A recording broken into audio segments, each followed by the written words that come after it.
안녕하세요. 어제는 강단 말씀이 중단 없는 237 선교였어요. 예배 때 계속 남편을 살폈는데 평소에는 잠을 자거든요. 졸거든요. 그런데 집중해서 메시지를 듣고 있는 거예요. 교회 기관에서 캠프 있어서 캠프하고 집에서 쉬다가 나가서 저녁 식사하면서 포럼했는데 하나님이 남편에게 엄청난 은혜를 주셨더라고요. 내가 오늘 강단 메시지 때 집중하는 거 봤어? 오늘 메시지에서 주신 응답이 있어. 내가 선교를 생각하면 뭔가 많이 해야 되니까.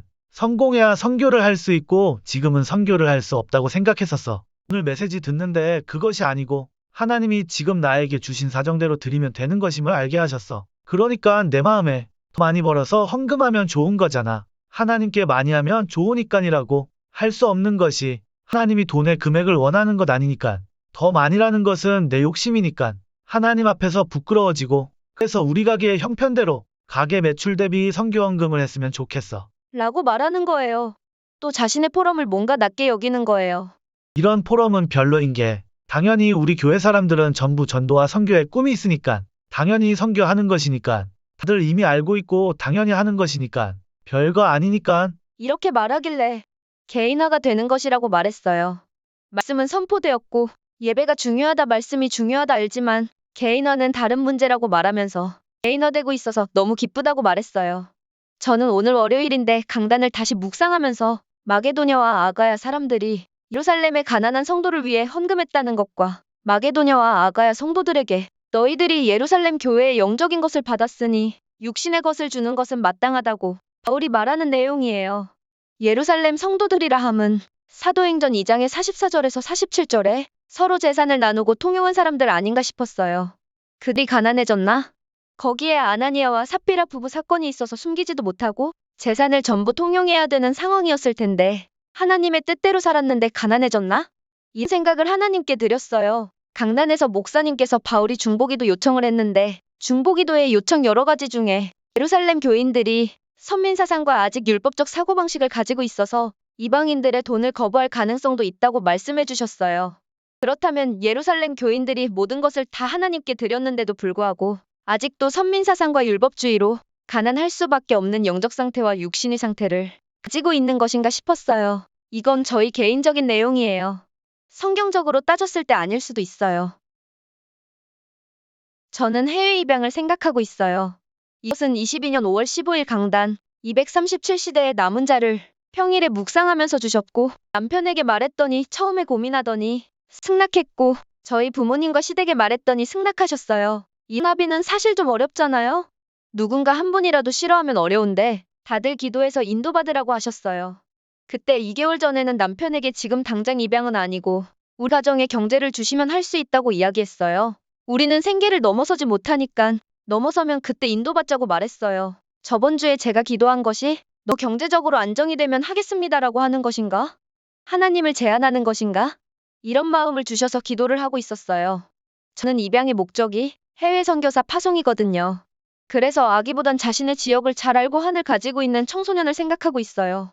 입양하는 랩넌트가 목회자가 될지, 정치인이 될지, 산업인이 될지 잘 모르겠어요. 하나님이 이루시는 거예요.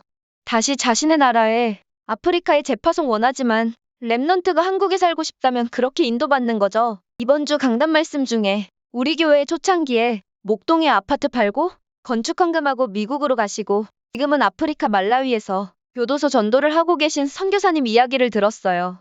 해외 입양을 선진국 말고 후진국의 아프리카를 기도하고 있었거든요. 솔깃했어요. 오늘 운동 가면서 하나님과 대화 기도하는데 제게 주신 마음이 꼭 부자가 되어서 경제가 돌아가서 입양을 해야 되는 것인가? 생계 때문에 걱정과 고민을 해야 되는 상황이라도 그것이 하나님이 우리에게 주신 시간표라면 상관없는 것이 아닌가? 생계 때문에 걱정 고민할 수 있지만 하나님께 기도로 하나님의 계획을 안다면 그것이 전부 아닌가? 그렇다고 책임감 없게 내가 아무것도 없는데 입양을 하겠다는 것 아니고 더욱이 입양할 때 나라에서 저희와 저희 부모님들의 재산을 확인하고 입양을 할 수 있어요. 그리고 함께할 랩넌트에게는 우리가 무엇을 가르쳐야 될 것인가? 기도했어요. 한국이 선진국이다. 대단하다. 그러니까 와서 배우고 본국에 가서 가르쳐야 된다를 가르쳐야 되나? 거의 모든 가정에 자동차가 있고 곳곳에 인터넷이 되고 IT가 강국이고 먹을 것 없어서 죽는 나라가 아니고 너무 많이 먹어서 병이 걸리는 나라다. 그러나 사람 사는 것 똑같다. 자동차가 무슨 차냐? 집의 평수는 얼마냐? 어디 학교를 다니냐? 연봉이 얼마냐?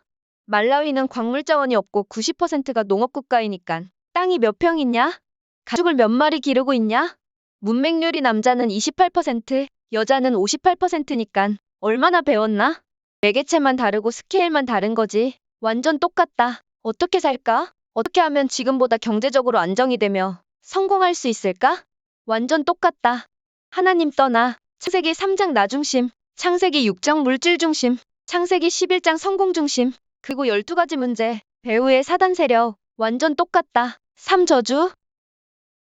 그래서 답은 오직 그리스도, 이것을 전달해야 되는 것 아닌가? 이런 마음을 주셨어요. 남편과 저랑 내용은 달라 보이는데 같은 응답을 받았어요. 좀 더 편안해지면, 좀 더 안정되면 아니고, 지금의 하나님이 주신 모습 그대로. 오늘 임마누엘 일부 벳세바 운동하는 교회에서 류 목사님이 자신이 하나님의 것이 없다는 것을 알았고 하나님의 능력과 하나님의 것을 달라고 기도하셨다고 했어요. 그리고 하나님께 일을 잘할 수 있는 교회로 옮겨달라고 기도했다 하셨어요. 40일 정도 기도하고 나니깐 하나님께서 류 목사님 기도가 잘못됐다는 것을 알려주셨대요.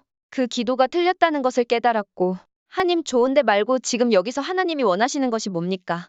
기도하셨다고 했어요. 그때 목사님의 생애의 평생을 누릴 만한 응답이 왔다고 하셨어요.